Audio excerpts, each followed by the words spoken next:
Hi everyone. Today's section will be conducted in French.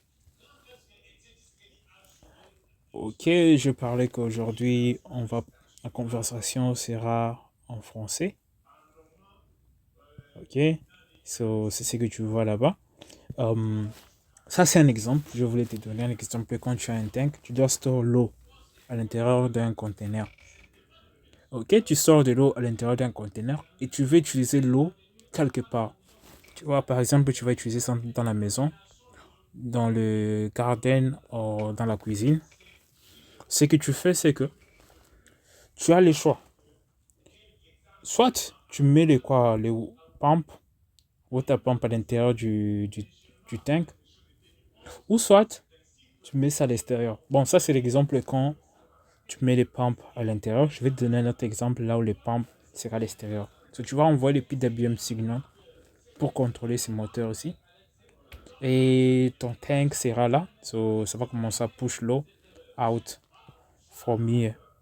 Ça dépend du PWM signal que tu envoies. C'est les PWM signal que tu vas contrôler. Tu vas roter les moteurs qui est à l'intérieur aussi. Le moteur là va aspirer de l'eau et puis va pousser de l'eau pour sortir dans ces tuyaux que tu vas mettre ici. C'est comme ça que ça marche. C'est ça la petite exemple que je vais te donner. Bon, je vais te donner le deuxième exemple. Là où le moteur, water pump, c'est à l'extérieur du tank. Maintenant, il y a un autre exemple que je peux vous montrer. Maintenant, ici, on est en train d'utiliser notre water pump DC moteur. Tu vois, c'est à l'extérieur du tank. Mais tu fais en sorte que l'entrée, tu vois, le inlet, c'est les sections ici, c'est là où l'eau doit entrer. Si tu mets ça à l'extérieur, mais fais en sorte que cette l'eau qui va quitter le tank, fais en sorte que ça vienne, c'est vraiment connecté là-bas, mais que tu as déjà protégé que l'eau ne puisse pas aller à l'extérieur du, du, du tank. Maintenant, qu'est-ce que tu vois? On a essayé de mettre ça à un endroit low level, à un niveau bas, de façon que qu'on puisse faire, qu'on soit en mesure d'utiliser l'eau à l'intérieur du tank, à n'importe quel niveau. C'est pourquoi tu vois, c'est un peu vers le bas. L'eau va venir from the tank, l'eau va rentrer dans le pump, water pump, et puis par ici, on va outlet. C'est ici là où l'eau va sortir, le output. C'est là où l'eau, on va push, on va pump. Ok? L'eau va sortir avec pression. On va augmenter la pression. On va contrôler ces water pump ici. Les water pump va prendre de l'eau à l'intérieur là-bas. On va pousser ça avec force. Pour que tu puisses recevoir ça si tu restais peut-être dans un building. Peut-être tu es là-bas au dernier niveau du building pour que tu puisses avoir de l'eau. On utilise un pump pour faire ça. Maintenant, la partie qui manquait dans notre première version, c'est la partie où je n'ai pas montré. Là, on est en train de contrôler le water pump. Comme tu peux voir, on génère le PWM signal ici. C'est ce PWM signal que nous prenons et on amène ça là-bas. On va générer du PWM signal. We take it. On amène ça sur le pump. On est en train de contrôler les speeds. Avec cette connexion-là, on est en train de contrôler les speeds. Ok? Ou bien la vitesse, si je peux dire ça. On est en train de contrôler la vitesse du moteur que tu vois là-bas. Et puis, le potentiometer que tu vois ici, c'est la façon de contrôler ça manuellement. Ok, on va contrôler ça manuellement. Si on rotate, ici ça sera maximum. Et puis ici ça sera minimum. Tu peux voir réellement comment tu peux rotate. Et puis tu augmentes le speed ou tu diminues le speed. Ça veut dire que tu es en train de changer le duty cycle. Ici, quand tu es en train de rotate le potentiometer, tu es en train de changer le duty cycle. Et pour que tu puisses aussi savoir, c'est que tu as besoin d'une batterie. La batterie ici, c'est pour alimenter le DC. Tu vois, le DC. On est en train d'utiliser un DC. C'est pour on a besoin d'une batterie. Parce que soit tu utilises la batterie, soit tu utilises le courant continu pour alimenter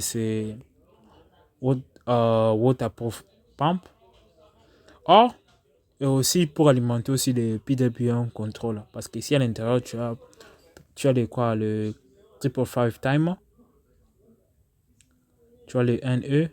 C'est le NE qui est là, à l'intérieur de ce PWM contrôle. C'est là où tu génères le PWM signal. Et tu utilises une capacité à l'entrée, un condensateur pour générer ce que tu vois là-bas. Si tu vas à l'intérieur, il y a un circuit spécifique pour ça. C'est là où tu vas voir ça. So, la batterie, elle est là pour charger le PWM contrôle. Elle est aussi là pour charger le waterproof pump. De façon qu'on puisse utiliser l'eau à l'intérieur du tank et qu'on sera en mesure de flasher ça quand on veut utiliser. Un exemple de PWM signal, c'est ça. Je vais te donner un contexte là où tu vas voir le PWM signal. Ici, c'est quand tu utilises 60% de PWM signal. Ça dépend de la vitesse que tu auras. Tu seras 50%. Les temps on et les temps off. Tu vois? C'est ça l'étape de signal que tu vas avoir. Quand tu mets 10%, l'eau va sortir avec une petite pression là-bas. L'eau va sortir avec une petite pression. Quand tu mets 30%, tu vas augmenter la vitesse. Tu vas sortir à 30%. Quand tu mets 70%, l'eau va sortir avec pression. C'est ce que tu vois quand tu joues avec le potentiometer que tu vois ici. Ce potentiometer, il est là pour varier le speed. Ok? Ça, c'est ce que tu vois ici. J'essaie un peu de résumer et ce que tu peux avoir quand tu es en train de travailler sur ce genre de projet. Et ce que je peux te montrer aussi, c'est que à ce niveau ici, c'est là où le PWM signal est en train de sortir. Tu es en train de varier, contrôler ça avec ce potentiomètre que tu vois là. Et la batterie, elle est là pour alimenter celui-ci et alimenter celui-là aussi. À l'intérieur, tu as un circuit électrique. Ça, c'est l'exemple qu'on vient de voir. Tu as une batterie ici à la base. La batterie, elle charge le PWM moteur. Elle est en train de charger aussi les water pump parce que c'est ici mon water pump. Tu as ton potentiomètre pour varier le speed. Et puis tu peux contrôler les water pump que tu vois ici. Puis ça va flasher l'eau sur le gardien. Et puis tu as ton tank là-bas. Puis si je monte ici, c'est ça l'image du PWM generator. Ça c'est notre PWM generator.